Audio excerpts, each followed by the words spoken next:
one of my prerequisites for this little project that I had going was it can't be red. Well, that kind of fell apart real quick when I saw the car. So basically, he puts me in contact with the owner of the car. I go see it, and part of the context is, well, man, this car's been sitting for 10 years in someone's backyard, so I'm expecting the worst. I'm already kind of figuring that it's going to be a complete pile, like 10 years sitting, red paint, which is single stage for Miatas. Like, this thing's going to be just pink and rusted to all hell. And I show up, and the paint's immaculate. It's been sitting under a tarp under a tree for 10 years. It's got some dirt on it, obviously. It had some big 17-inch wheels that just didn't go with it. And so we picked it up, brought it back to the shop, and we started working on it. So you guys might be wondering why I'm sitting in front of roller skate. For those of you on Instagram that have seen the progress of the car since we got it up until now, you might have a little bit of an idea. But for some of you that may be new here, this is going to be a little bit of an explanation as to where the car came from, why we're doing what we're doing, and what's really going to end up with it. So to start the story, back in February or March of 2019, I sent out a message to some close Miata friends asking, hey, do you guys know of any projects available? I'm looking for a 90 to 93 NA, has to be a 1.6, which we'll get into why in a second. And just generally clean body, don't really care if it has an engine or not, and within this certain budget. Get a reply back from a buddy of mine, Matt Pack, saying, hey man, found this car, but it's been sitting for 10 years and it's red, and I know you didn't really want a red one, but you should give it a shot. I say, okay, well, send me pictures. So I'm assuming it's going to be rusted to all hell, pink paint because of the single stage, just something that you kind of put on the back burner and ignore. And I get pictures, and the car looks immaculate. It looks like it wasn't sitting under a tarp under a tree for 10 years. The paint was just as good as this when I picked it up. Just maybe a little bit of dirt from some of the rain the day before, but that's about it. And so we cut a deal with probably the sweetest little old lady I've ever met. Picked the car up, brought it back to the shop, and it's just been a little bit of a back burner project while I have some spare time at the shop. And we got it running. We got some really cool mods on it, and just got it to a nice first stage for Miata Reunion. So the car sort of sits in this period that I like to call like golden era JDM.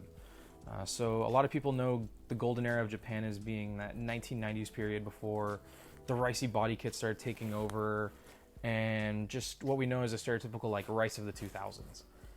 And I really wanted a car that kind of fit into that. I wanted to find those rare parts from back then. I love the search of finding those parts.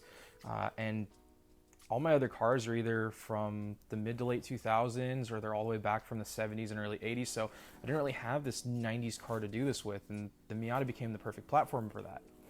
And so what you guys are really going to see here with this car is a little bit of me wanting to have a fun weekend car again, because that's what the RSX used to be to me before the accident, and now us working with the new chassis.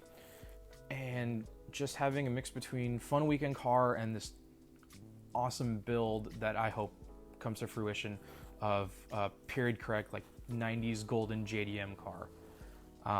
Obviously it's a Miata, it's a US car, but grabbing a lot of the inspiration and styling from over there, bringing it over here, and putting some of my own personal touches on it. And we've already done some of that with like the Checkman steering wheel, the Pit Crew Racing strut tower bar. We already have a bucket seat in it, which is going to go in soon. That's from 01, so it's kind of on the cusp of that. Same thing, like the Checkman wheel might be late 80s instead of into the 90s, but you generally get the idea. And I think it's going to be really cool. And initially I didn't really want to do something like this for the car. I wanted to keep it pretty quiet. But I think it's going to be cool for everyone to see where the cars come from, where it's currently at, and how it progresses within the next year, 2 years, 5 years. By no means is this something that I'm going to be uploading every month on, just because money and finding parts, really. But it's something that I think over the years is going to come to something kind of cool. So I hope you guys enjoy this. I hope you guys stick around. As usual, there will be some visuals at the end. So enjoy. Let's have fun with it.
One last thing I wanted to mention to you guys. We did make little roller skate stickers to commemorate how the car looked at Miata Reunion.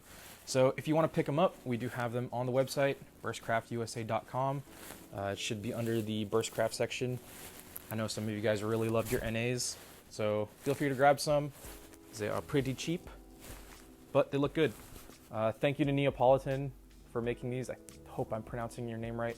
Corbin, you're a great dude. I love your art. Yeah. Thanks, guys.